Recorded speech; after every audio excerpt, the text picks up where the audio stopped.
현재 세계 각국과 계속해서 갈등 구조를 양산하고 있는 중국 정부는 점차 국제 무대로부터 소외를 당하는 굴욕을 맛보고 있습니다. 특히 최근까지도 호주 정부와 날선 공방을 벌여왔던 중국 정부가 미국과 또다시 외교 갈등을 벌이면서 이러한 상황을 더욱 더 부채질하고 있습니다. 미국 비정부기구 관계자 4명의 대제재를 가하는 것을 시작으로 반도체 핵심 소재로 쓰이는 희토류 수출을 통제하는 이른바 수출통제법을 발효시켰기 때문입니다. 이에 맞서 미국 정부도 화웨이의 5세대 이동통신 기술을 이용하는 우방 국가에 대해서는 파병을 재검토하겠다는 움직임마저 보이고 있고 1억 명에 달하는 중국 공산당 당원들과 그 가족에 대해서도 비자 발급을 제한하겠다는 방침을 발표하면서 현재까지 극한 대치를 이어오고 있습니다. 때문에 미국 주재 중국 총영사관을 폐쇄시킨 것도 모자라 중국의 반도체 기업 SMIC들과 석유 기업들을 블랙리스트에 올리면서까지 강경 대응을 펼쳐왔던 미국 정부가 앞으로 또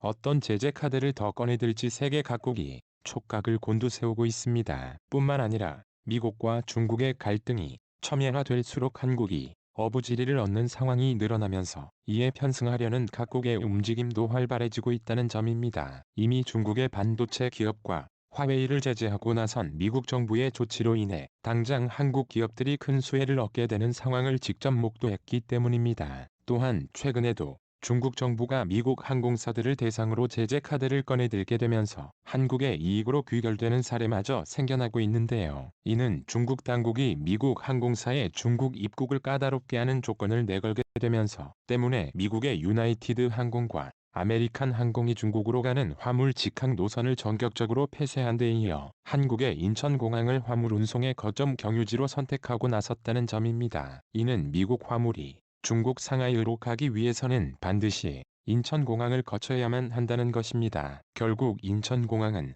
미국 항공사들의 이 같은 조치로 인해 막대한 공항 사용료를 받게 되는 것은 물론이고 동아시아의 항공 물류 거점으로 자리 잡게 되는 일석이조의 효과를 누리게 되는 것입니다. 한국과 남미의 항공 협력을 주문하는 여론마저 형성되고 있다는 점입니다. 그리고 또 다른 한편에서는 한국과 유럽을 연결하는 대륙철도 건설 논의가 본격적인 궤도에 오르게 되면서 중국 정부를 더욱더 초조하게 하고 있다는 것입니다. 바로 지난 12월 6일 제49차 국제철도협력기구 OSJD 장관회의가 한국에서 개최된다는 소식이 전격적으로 발표됐기 때문입니다.